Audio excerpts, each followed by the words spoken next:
My suster probeer aanhoudend om godsdiens in ons kele af te druk. Ek was baie na aan my ouer suster Emma, totdat sy 'n obsessie met godsdiens gekry het. Sy sou dan elke gesinsbyeenkoms spandeer om vir almal te vertel waarom hulle in die hel gaan brand. Ek het my bes probeer om haar konstante negatiewe houding te ignoreer, maar ek het stadig begin besef dat die suster vir wie ek lief was, nie meer dieselfde was nie. Oor die jare was ons enigste interaksies by begrafnisse en troues. Ek is gelukkig getroud met 'n tienerdogter met die naam Sarah, terwyl Emma nog 'n enkel lopende is en nog nooit 'n maat gehad het nie. 'n Paar weke gelede het Sarah vir my gesê sy is swanger. Ek kon die vrees op haar gesig sien, maar ek het haar verseker dat alles reg gaan wees. Haar jarelange kerel Mark het beloof om aan haar sy te bly. Maak nie saak wat gebeur het nie.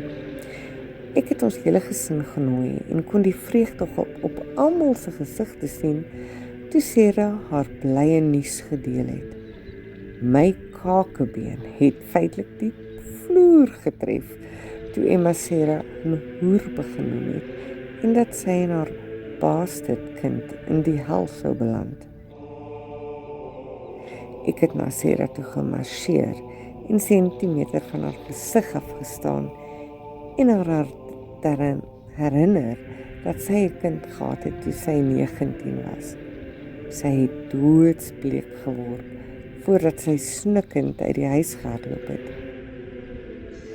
Ek het destyds in ekstase gevoel, maar twyfel het stadig ingeslyp toe ek begin vrees het dat ek dinge te ver geneem het.